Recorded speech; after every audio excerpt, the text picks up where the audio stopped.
I would like to officially welcome you. I am Kathy Northington, the Chief Operating Officer for Mississippi Economic Council, and I would like to officially welcome you to MEC's 69th annual meeting. Today we're kicking off with our first panel, Innovation and Technology.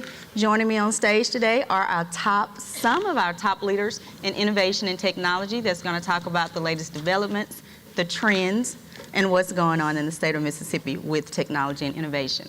I'm going to start off by introducing each one of them. Each will have 10 minutes to talk about what we're going to talk about today, technology and innovation. We have time at the end for questions and answers. We're going to start off with Ms. Carla Lewis. Carla is the Chief Information Officer for C Spire. With more than 20 years of IT experience, Carla is responsible for all aspects of software and development, including systems for sales, service, product delivery, and billing focused on delivering exceptional customer service for C Spire. Next to Carla, we have Mr. Gerard Gibbert, is the CEO of Venture Technology, an IT solution provider and a managed service provider headquartered in Ridgeland, Mississippi, founded in 1986. We have Mr. Tony Jeff, serves as the President and CEO for Innovate Mississippi, and is a technology evangelist who speaks regularly on emerging trends and strategies in technology. We have Ms. Stephanie Rippey here, is a member of a Watkins & Eager law firm, PLC in Jackson. She was raised in Mississippi and has spent her entire 25 years practicing her career there. And my friend right next to me, Bailey, the troublemaker of the group, was admitted in the Mississippi Bar in 2012. He practiced his focus on commercial lending and finance, government relations, public utilities, and real estate. Can you please welcome our panelists to the stage? Carla, we're gonna start with you. Okay. C Spire, right here in Mississippi. This tech movement, tell us about it. Talk about the C Spire tech movement and what you're doing here. Well, Kathy, the C Spire tech movement, is really all about us transforming Mississippi, transforming the state, that we live in, to make sure that we're prepared for the future. And that future is with, technology. We can't do it without it. There are 4 key components, of our tech movement. The first one is one that we feel that it's essential. That's really talking about our tech workforce. We're preparing our workforce of tomorrow. If you think about it, we all know about the skills gap that we have across the nation, and we have that same issue right here in the state. So when we think about all the initiatives that are in flight, we have several, and we cross really all age groups, all barriers, even to teacher education. But we're all about trying to raise that awareness and also about educating so that we can fill that funnel, so that we have the skilled workers that we need to fill the positions, all the open positions that we have.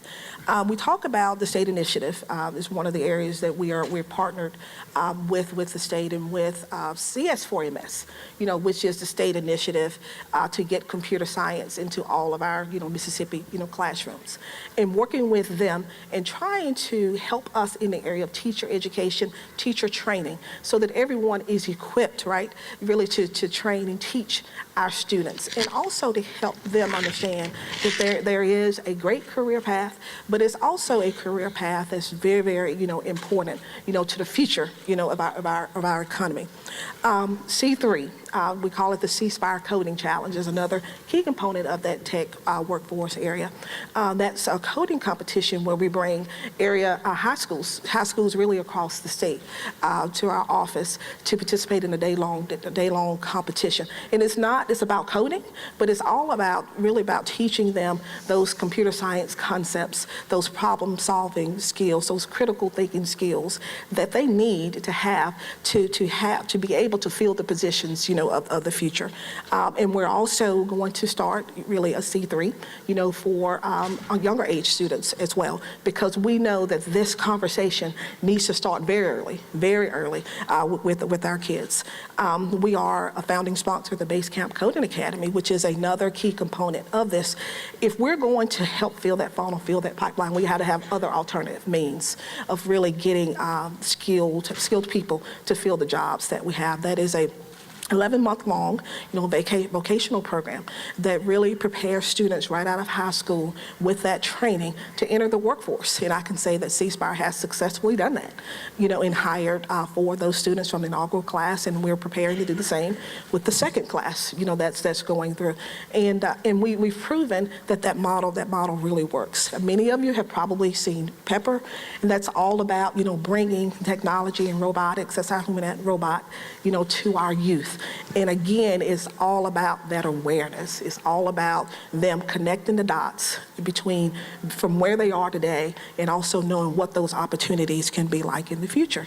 And our scholarships, for my Mississippi University is all, technology related. You think about all of these things, that we're doing because, and this is an area where other people, other industry, can join in to help us in these efforts. But we feel that if we don't reach our youth and we don't reach our children, there's no way for us to close that gap. And that is really what we have to do. And then once we train them, we got to keep them, right? We think about our millennials, who are leaving. There are jobs right here in our great state of Mississippi that's advancing technology, that's working on the latest and greatest technologies. Again, all of this is about bringing about and making sure that people are aware of what we have right here. The other part of the tech movement is access to broadband. And we know that with C Spire, the stat is we're the 49th most connected state, right? We feel that it's our obligation, to move that, right? To move the needle there so that we are seen as a leader, in that space. So we will, deploy, and we are deploying and will continue to deploy technologies that allow us, to really bring high-speed internet to every home, business, school. You think about the impact that it can have, on our communities.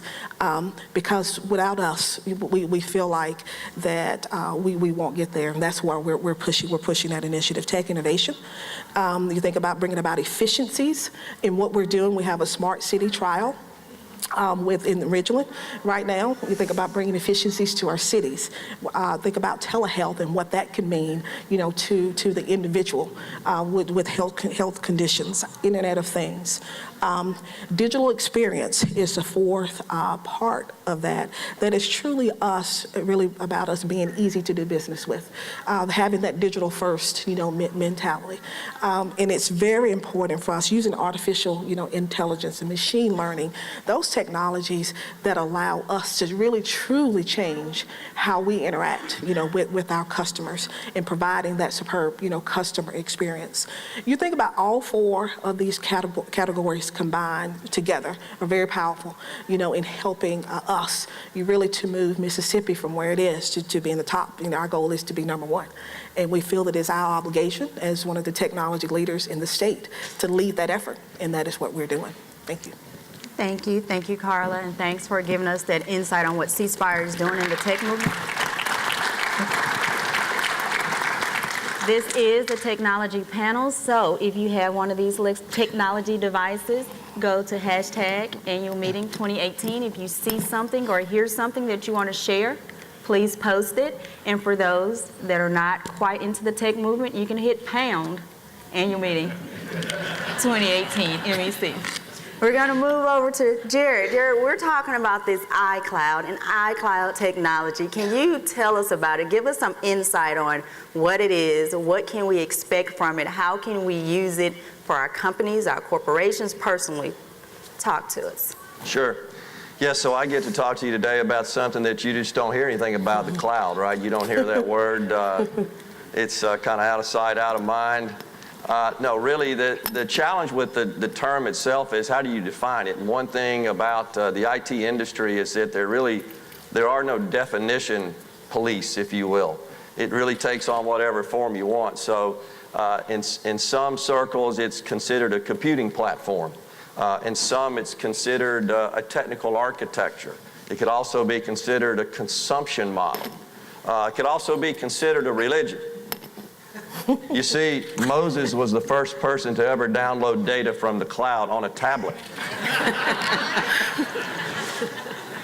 So years ago, when this cloud first started coming on the scene, I really felt like that I needed a definition that could sort of make sense. And primarily communicating with IT managers, it's our customers.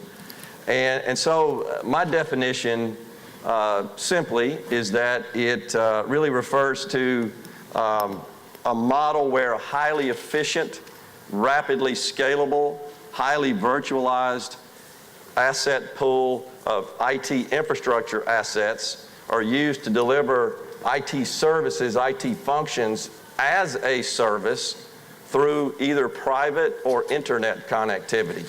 That's kind of a long definition, but that really does sort of capture the essence of cloud. Now, to the end user, you don't really care.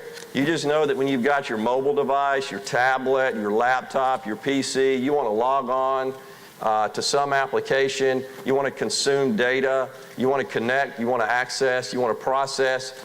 You really don't want to care about where that's coming from, who's providing that, who's delivering it. That really is the value, in fact, of cloud and cloud architectures, is that the end user and the data and the assets and the consumption of that are abstracted from the end user. The end user really is kind of oblivious to it.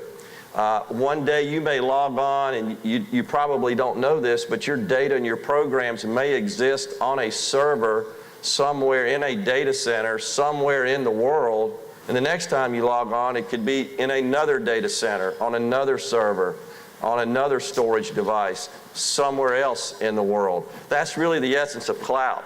IT managers are able to take this giant pool of IT assets, and they're able to manage and orchestrate those through single pane of glass, is kind of the term we use in the IT industry, really referring to the use of software at a console, at a PC or multiple PCs, if you will, or other devices, where they can manage and orchestrate and administer those assets very rapidly. So when you think about, well, what sorts of services can I consume from the cloud? I think most of us are used to our smartphones and all the apps on those. And all those apps are communicating with applications and data and infrastructure, as I said, that's stored somewhere that you don't know. But there's lots of services that are spinning up really in the cloud market. So unified communications as a service, which really refers to hosted voice, is kind of the typical term for that. Infrastructure as a service, that usually refers to servers that are available on demand. If you look at some of the public cloud provider models, literally you can put your credit card in through a browser and you can compute and buy time for in minute increments.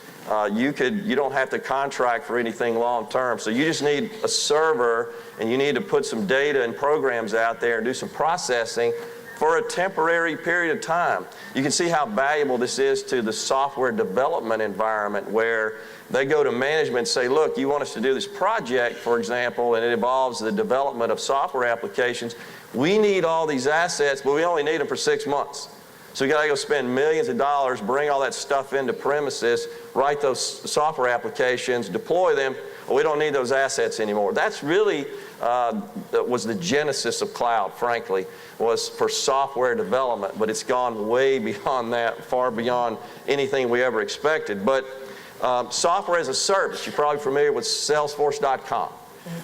Those guys really invented the concept of software as a service. It really means you don't buy licenses to the software. You simply subscribe to that software. You use it, you consume it for a monthly fee, if you will. And they take care of all the overhead associated with managing and monitoring and orchestrating and patching and securing and anything involved in delivering that software. Video as a service. This is a service that we actually offer at Venture.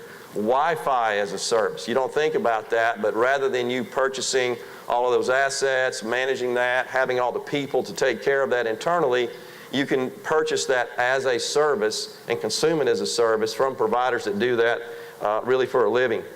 Virtual desktop as a service is a very common one that we offer at Venture. That really means that all of your applications are stored in our cloud environment, on our servers, on our infrastructure.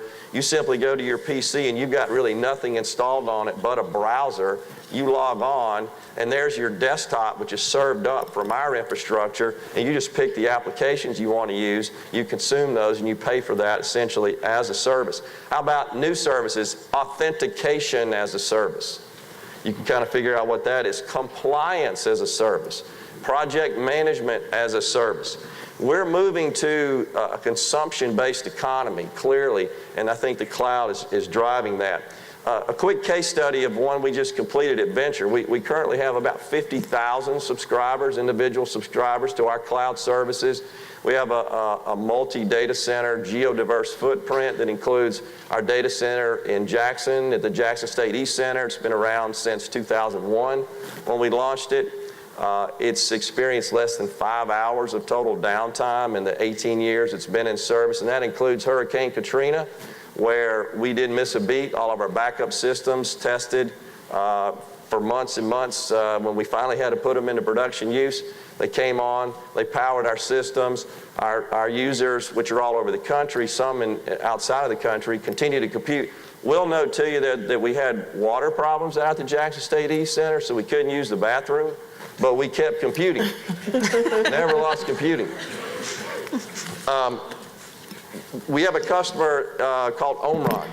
Omron this is kind of a typical case for cloud consumption services. Omron, if you've ever been to the doctor's office, had your blood pressure taken, you might notice that blood pressure device is manufactured by this company called Omron. And Omron is a Japanese-based company. They're a $9 billion company. Their North American headquarters is in Chicago. We have a business applications practice that provides their ERP consulting implementation services. We recently converted their entire North American ERP platform to our facilities, both in our data center here in Jackson, and also backed up to our data center in Englewood, Colorado, the Denver area, and we also have a third facility in Naperville, Illinois, which is suburban Chicago. So they moved their entire ERP, all of their critical business applications, to our cloud. And they consume it that way, as opposed to having the staff, the CapEx involved with deploying those assets, all the other overhead. You know, computing is a lot like owning a horse or a boat. You think you're done when you buy the horse or the boat, but really your costs are just starting, because you got to have people and you got to have all sorts of other assets and resources to manage and maintain those assets. That's really one of the primary benefits of the cloud. Another major benefit is just rapid deployment. If you go to your typical internal IT organization, you say you need some new applications, they'll give you a timeline, a project plan. This is typically what frustrates management. But in a cloud environment, those services and applications typically are already provisioned. It's just a matter of logging on and consuming them. So there's no delay, there's no CapEx associated with that, there's no big costs associated with provisioning.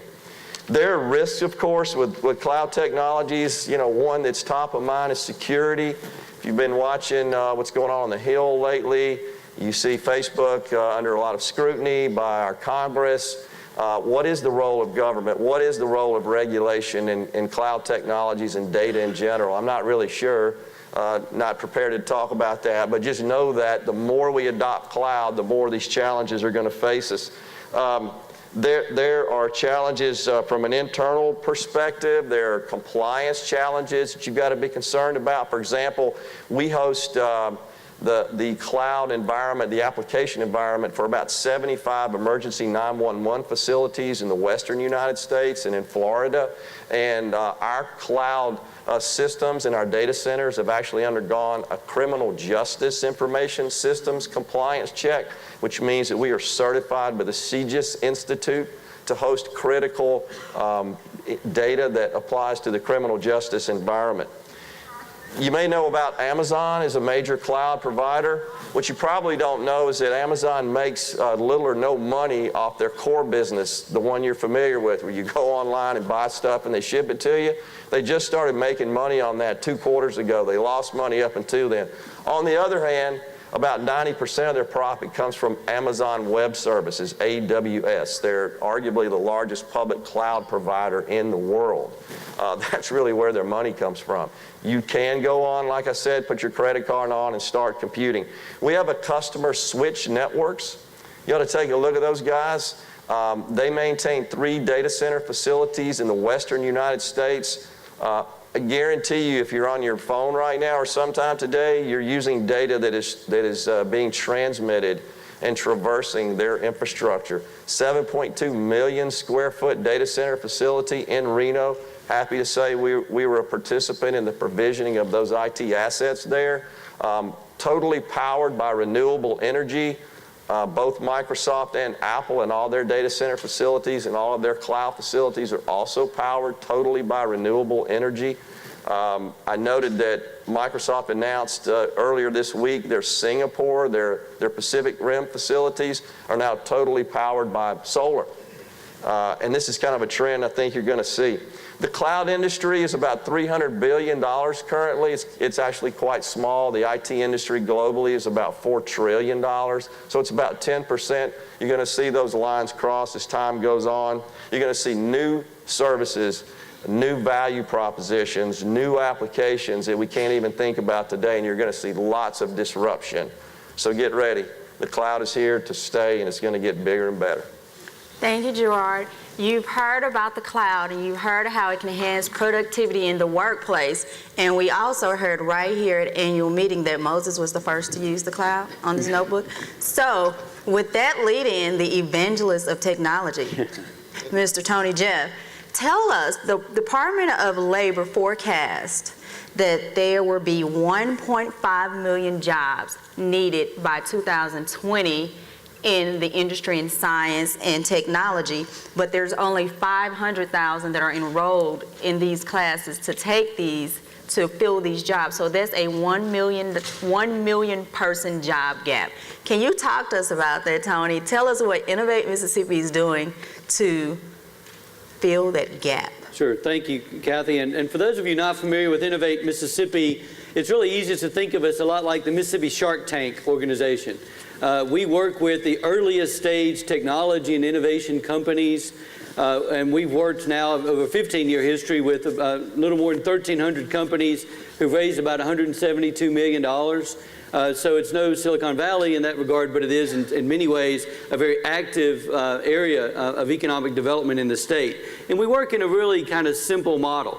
For every single idea that comes into our door, we try to work with them to figure out what's the right plan, and more importantly, to connect them to the existing resources within the state, to mentors, service providers. Many times they need members of their team to do that work. And so we've been active in trying to help these companies to become investor-ready deals, because all of them, frankly, come to us not for all the mentorship and connections and prototyping help and those other pieces, but instead to get to the capital. And so we work through a Mississippi Angel Investor Network, manage the Mississippi Seed Fund, and are in the process now of organizing many of the statewide investors into angel funds, kicking off right now with a fund that will close in the next 60 days that really goes from Tupelo to Louisville, including Columbus and Starkville. And it's going to be a group of angel investors closing on that fund. So we've been active in that space for a while. But one of the things that we discovered early on was very important is the ecosystem has to be correct for these companies to be able to grow. They can have the right strategy and all of those pieces, but they're going to have a hard time doing so if the ecosystem around them is not the right ecosystem. We've always used the analogy of the scattering of seeds, and some of those seeds land in areas where they can grow and do very well. We've seen FNC in Oxford grew to be a significant company that sold for $500 million about 18 months ago, and other companies that have been able to do that, but many of them struggle in getting all the pieces they need. And startups in particular struggle. We need more mentors, more service providers who get startups. There are a lot of accountants and attorneys and marketing folks who just are not flexible enough to work with these crazy startups who may be a while before they can pay them in some cases. And we need all of those. We also need, frankly, we need more serial entrepreneurs. We've got a big state, and we often will see a retiree come back to Mississippi with who's ready to work with companies. But if they retire to Carthage or Louisville or Kosciuszko or Columbia, it's hard for us to know about them first. And second, it's hard to connect them with the startup who may be in Jackson or Oxford, Starkville, or elsewhere in the state. And so we've really been thinking about the ecosystem and the needs of the ecosystem for a long time. We still are working on all those other areas, but one of the things our companies needed were software developers. We were seeing our companies that were really almost from day one having to choose to outsource their software development elsewhere and not able to find the resources they need here. And we also saw many of our companies that had grown to be 100, 150 employees who had made the strategic decision to really do a lot of that work outside of Mississippi. And at the same time, we had graduates of our universities who were leaving the state not knowing about those opportunities. And so in 2016, we formed a group called Code Mississippi. And it was a very simple idea. It was, let's get everyone involved in computer software development coding together. The meetup groups, the entrepreneurial groups, all of these together, and let's talk about what we can do to improve the ecosystem, in coding in particular. And so you think about it from a simple way. If we put a bunch of dots on the map, our first step is connect the dots. And let's talk about what we can do. In some cases, it's just a matter of not knowing about all those other activities. But the other piece of that is what can we do to grow the size of the dots and to put new dots on the map. And so through the Code Mississippi initiative, we had a bunch of these folks talking about a bunch of different things, but we were really fortunate to have, as a part of that group, Glenn Evans and Kagan Coughlin, as Carla mentioned, the Basecamp Coding Academy, a couple of the founders involved in that. And it was before they had launched Basecamp, but they were telling us about the model, and then in 2016 launched the model, and we talked to them about trying to expand all over the state, and they really are focused in the Water Valley community, but were nice enough to share really everything they knew about the process.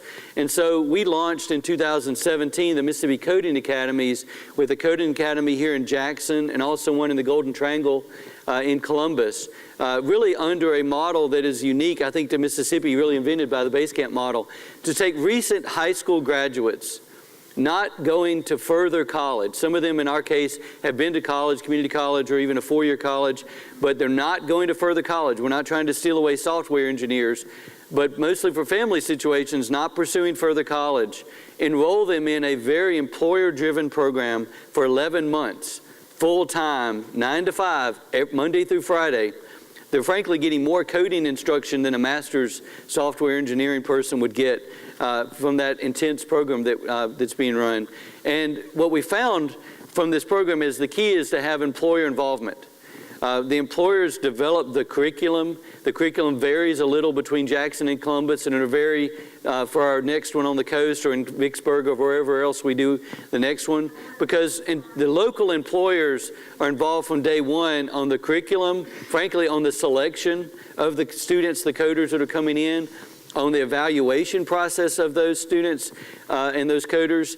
And then finally, we want them to all be hired by those same companies when they exit, hopefully with a lot of experience and knowing that they've learned exactly the skills they need to be employable on day one, as well as having had a chance to interact with all the coders during the course of that process. So I talked a lot about sort of our existing ecosystem and how we could really improve the ecosystem for technology startups here in Mississippi, and that includes really just connecting a lot of existing dots, as well as some of our activities like the Mississippi Coding Academies to help grow the infrastructure to help those companies succeed in Mississippi. We think it is a uniquely Mississippi model. As Kathy mentioned, there are a ton of coding jobs. As between 1,100 and 1,500 would be our best estimate in Mississippi, although Apple, when they were in town not too long ago, told us they thought there was as many as 5,000.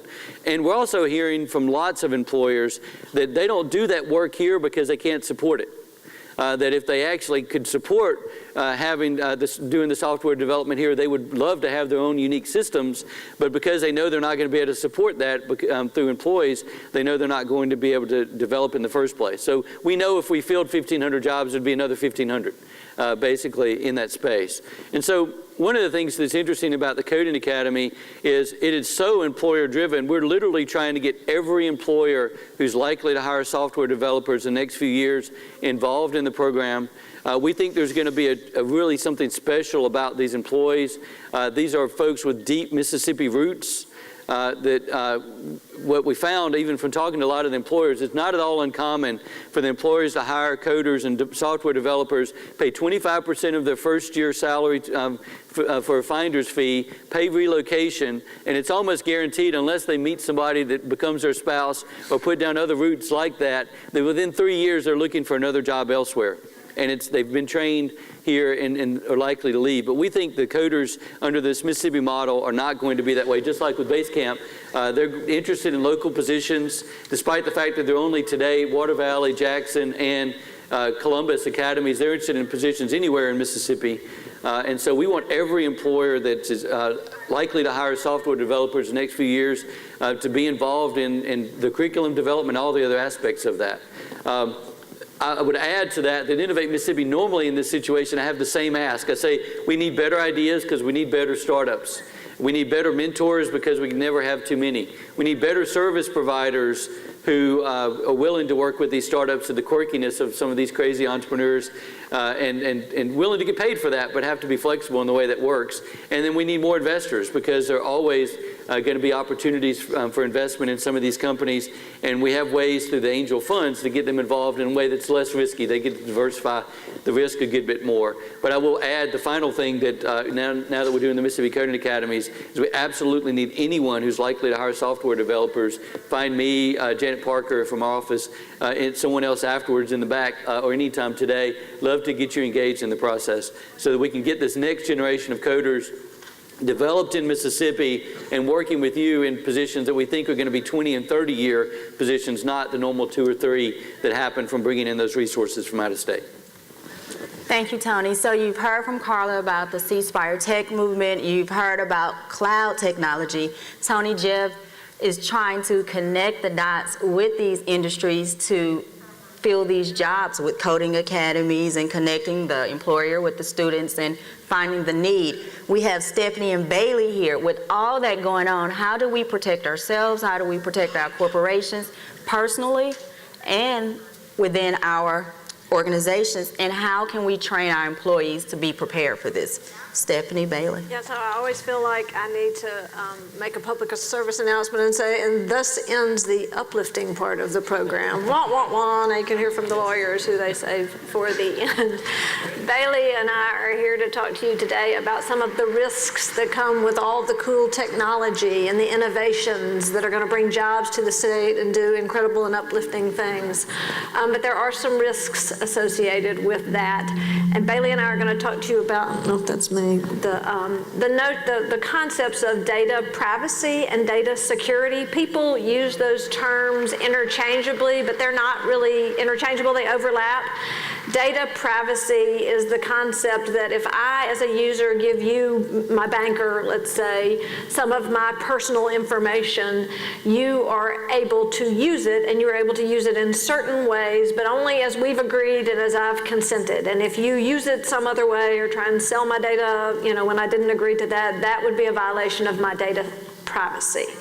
Data security overlaps with that because once the bank has my information and they're entrusted with it, then it's their job to make sure that it stays secure and that a third party can't come in and get access to that information because that's not what I consented to either.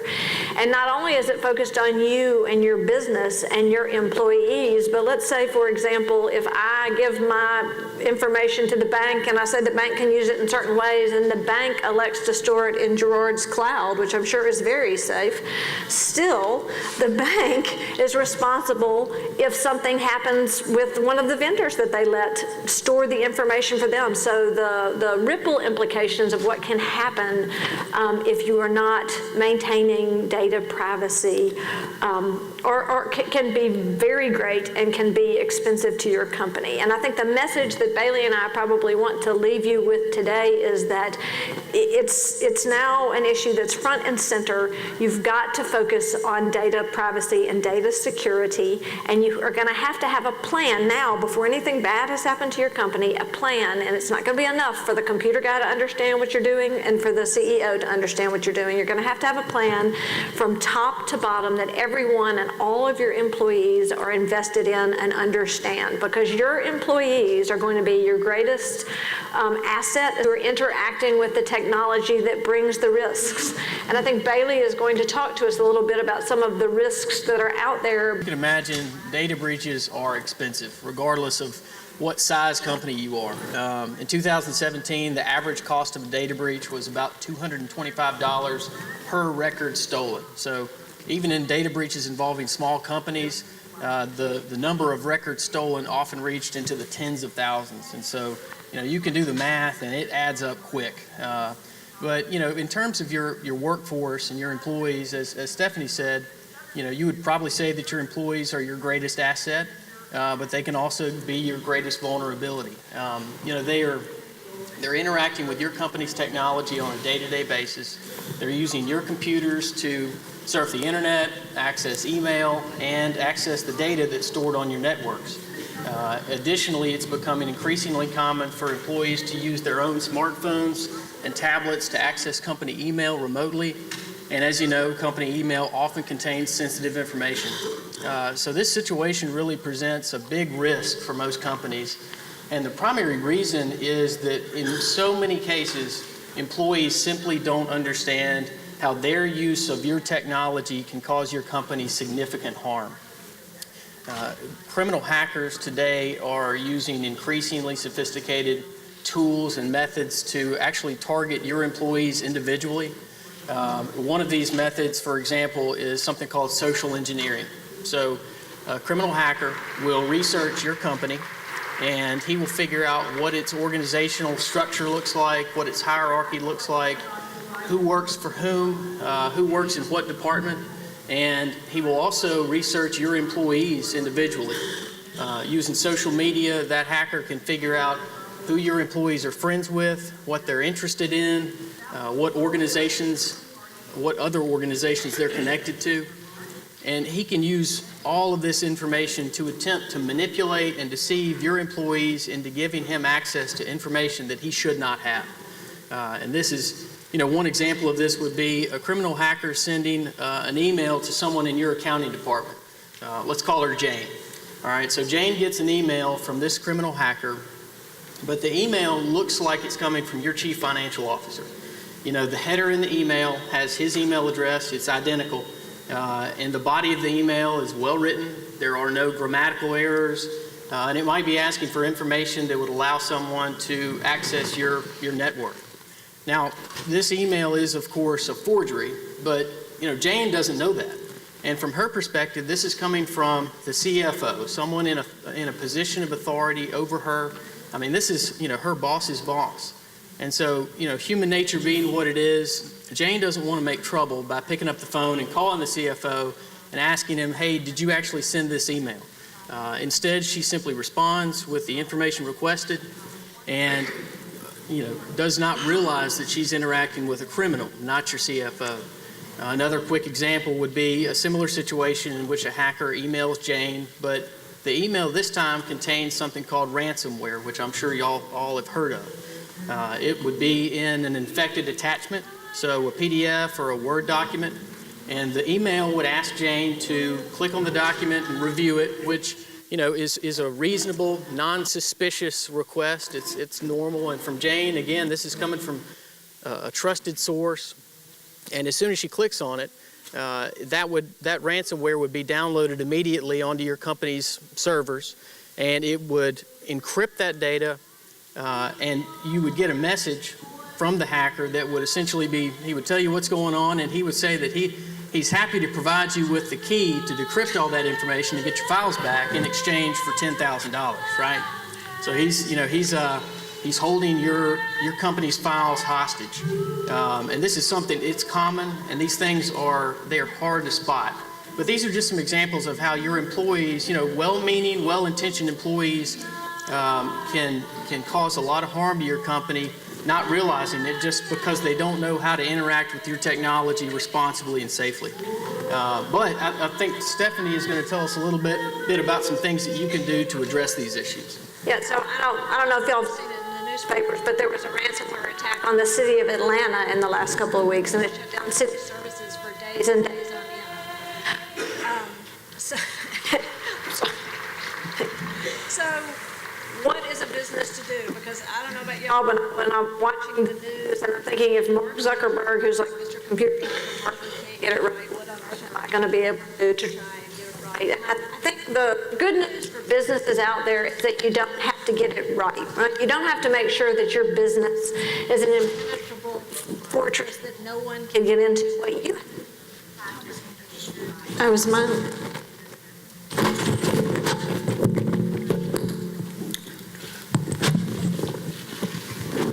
Sorry, we're having technical difficulties. Is that better? Oh, good. Thank you. Okay, so the good news is you don't have to make sure that your business is a fortress that cannot be penetrated, because you can't do that. You listen to Bailey's examples, poor Jane, you're not going to be able to make your business such that no one can get in, because criminals are always outsmarting us and they're changing what they're doing, and as soon as you figure out a way to avoid one scheme, they've come up with 10 more. So as lawyers, what we see from the unhappy end after you've been sued, after there's been a breach, is that the businesses that are in the best position to defend themselves are the businesses who took reasonable steps and reasonable efforts, so that you can say to whoever is investigating you, the regulators or the lawyers or whoever, I did what I could. To try to make my business not be vulnerable.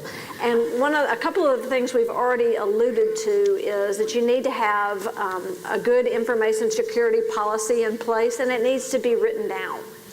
And everybody in your organization needs to have read it and needs to have understood it.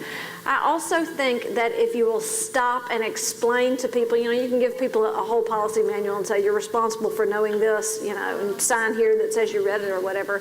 But you're going to get a lot better buy-in from your employees if you explain to them why you're doing this and the kind of damage that it can do to your business, because this is their job and their livelihood too.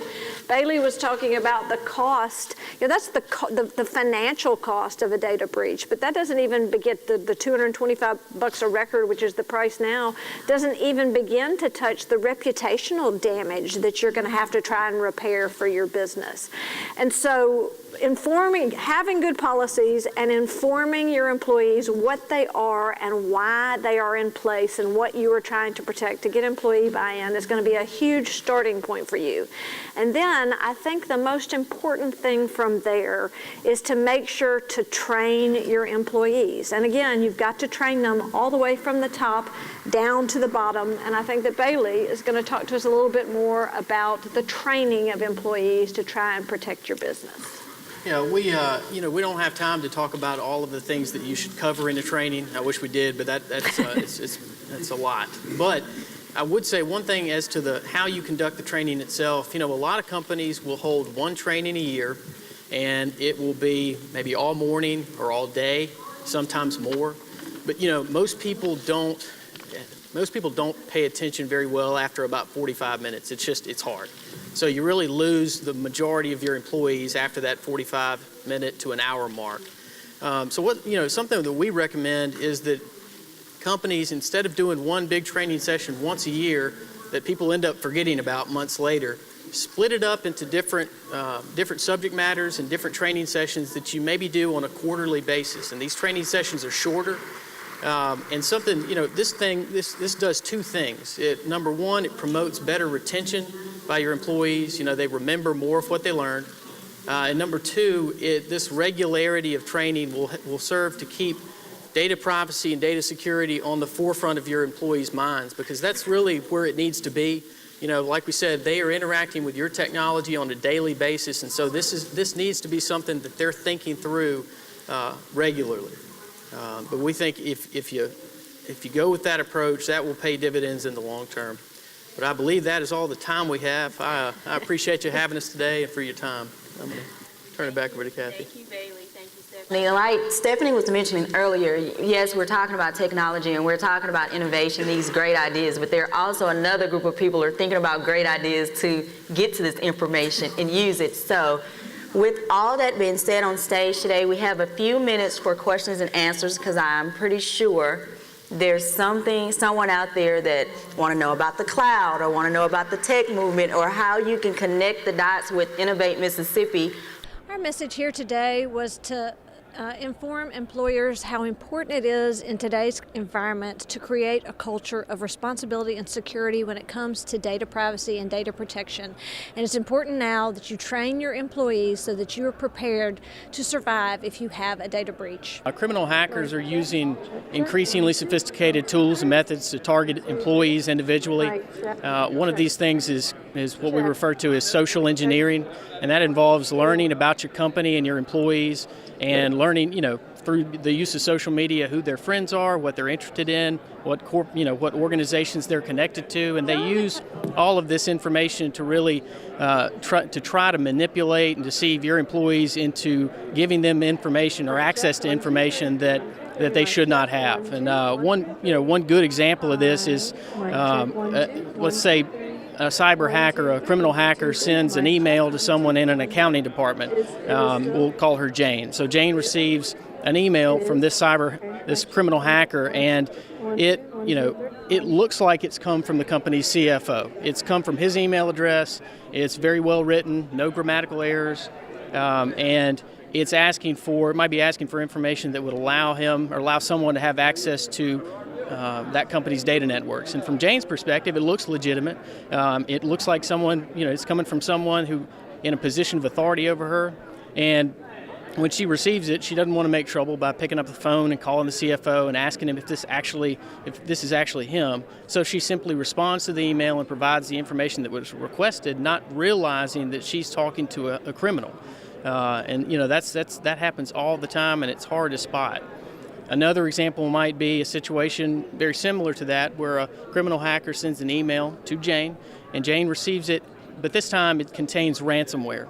And this would come in the form of an infected Word document or attachment, and the email might ask her to open it and review it.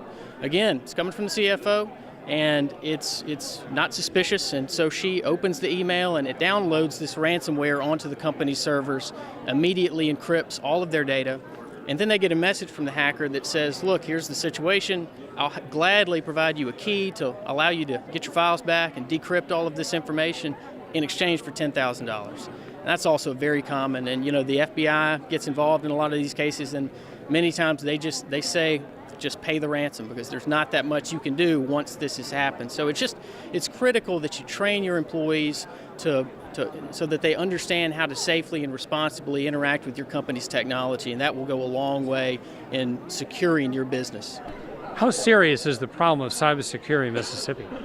I think a lot of small businesses especially think that because of their size that they're not a target, but that's really not the case at all. In fact, many small businesses, because of that attitude, they're bigger targets in many ways. But at the end of the day, any company who is concerned about this really should have good information security policies and procedures in place, and they need to train their employees to know what those policies say and to know how to handle that company's data and protect it. Thank you so much. That was great. My message was really speaking on the C-Spire Tech movement and talking about our 4 initiatives that make up that movement. When we think about our tech movement, it's all about us really transforming our state and to move us up and advance us in the area of technology. Those 4 areas of our tech workforce, tech innovation, the digital experience, and all of those things, and also technical innovation. All of those things will help us, and it's important for us to move from our 49th, being 49th. I need to start over. That way. All right, okay. Sometimes less is more, okay? Good. Look at me. Simple? Okay, good. Just freeze right there, don't move. Okay. What was your message here today? My message is to talk about C-Spire and the C-Spire's tech movement. It's all about us advancing Mississippi and moving Mississippi forward in the area of technology. We feel like it's critical, to our state. And the 4 areas that I discussed is really all about our tech workforce, tech innovation, the digital experience, and all about technology. And we feel that those 4 areas are imperative to us to advance the state that we're in.